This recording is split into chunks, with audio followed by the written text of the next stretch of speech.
Missão do homem na Terra. Esse título, ou essa palestra, ela foi feita com base em algumas referências. Um artigo de Cristiano Toshi, na revista Reformador, de janeiro deste ano, e dos capítulos 7, 17 e 20 do Evangelho segundo o Espiritismo. Missão do homem na Terra. Eis aí um assunto que todos nós queremos desvendar. Qual a nossa missão? Mas o que é missão? Missão, função, encargo, uma incumbência. Isso é uma missão. E que incumbência, e que encargo, e que funções importantes Jesus teve quando por aqui passou. E tantas outras personalidades, muitas vezes anônimas, tiveram esses encargos, essas funções em prol do outro, que muitas vezes não foram conhecidas. A missão tem a ideia também de compromisso, de obrigação. É um dever a ser cumprido. Mas qual é a missão do homem na Terra? Qual a nossa missão? Antes de discorrermos sobre o assunto, é interessante provocarmos duas questões. Primeiro, o que podemos fazer para tornar nosso mundo melhor? Vamos mais especificamente. O que podemos fazer para tornar nossa saúde melhor? Nosso corpo mais sadio, nossa casa, nossa rua, nosso bairro, nossa cidade, nossa família, um ambiente de trabalho melhor. O que podemos fazer? O que essas instituições, o que esses ambientes esperam de nós? Qual a nossa missão nesses lugares? Por que pensar que a missão do homem na Terra é muito ampla? E quando algo é muito amplo, torna o pouco abstrato. E o grande segredo da vida, e o bom da vida, que não é mistério, ou melhor, não é segredo, é que tudo depende de nós. Tudo bem. A segunda pergunta seria: e os espíritos desencarnados?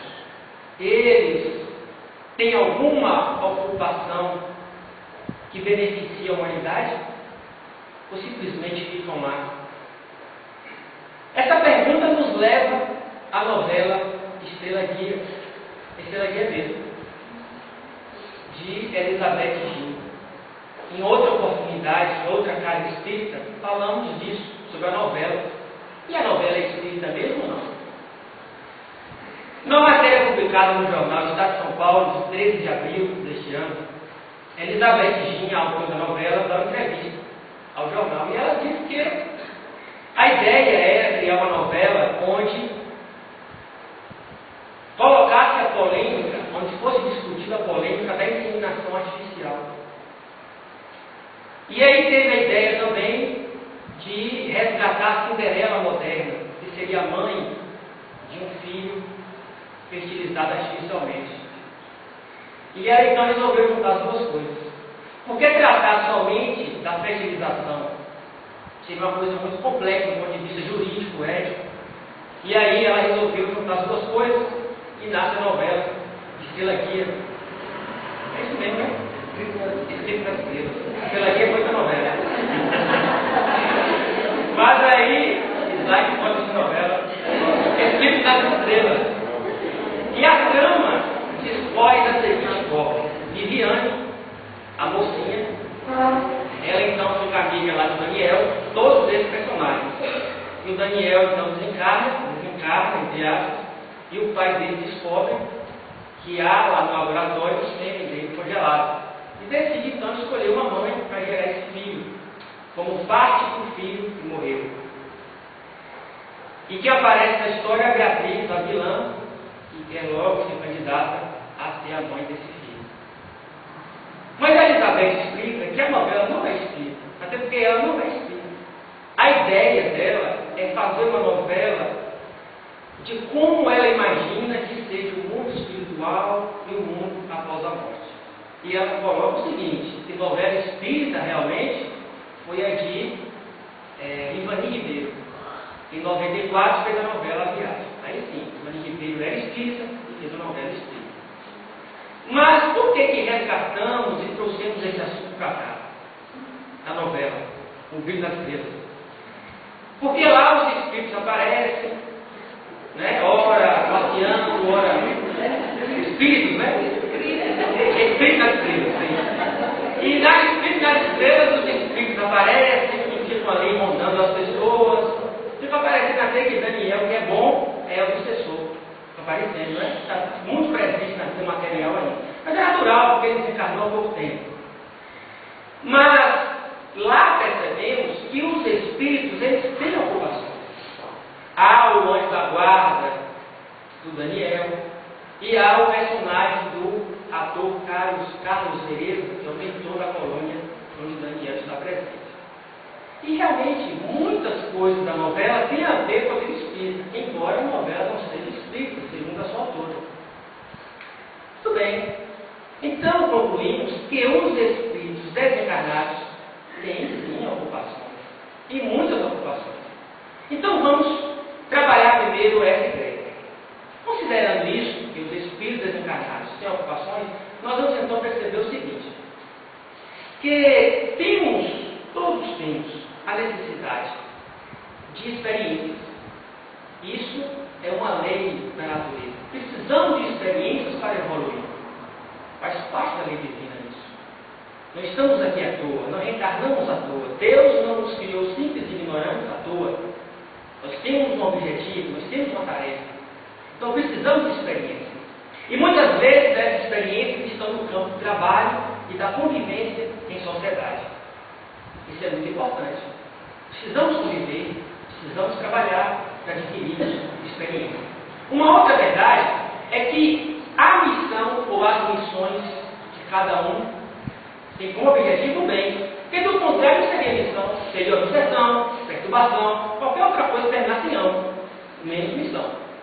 Porque missão já requer essa análise, fazer o bem, ter uma função, um encargo, um compromisso, um dever, uma obrigação que promova o bem. Cada homem reencarnado e presente na Terra tem o seu tipo de missão. Falta a gente descobrir.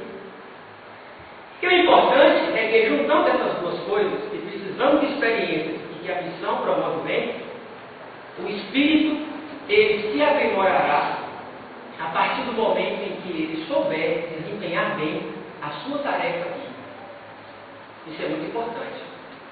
E essas missões, elas dependerão de três coisas: da nossa capacidade, do nosso grau evolutivo e do nosso mérito.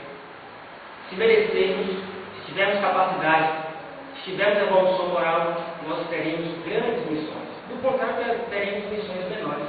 E daí por diante. E as missões menores têm mérito? Claro que sim. São chamadas de tarefas.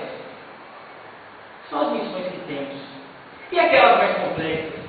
Aí os espíritos superiores, a espiritualidade maior, é que se encarrega de fazê-las. Por quê? Porque as grandes missões, que não cabe a nós, elas têm como objetivo amparar e instruir os outros espíritos. E a novela mostra lá o mentor, quase retratando mesmo como é na realidade do mundo espiritual. Instruir, amparar, estimular, incentivar. Aí são grandes missões que fazem com que levas e levas de espíritos desencarnados consigam melhorar, progredir, evoluir.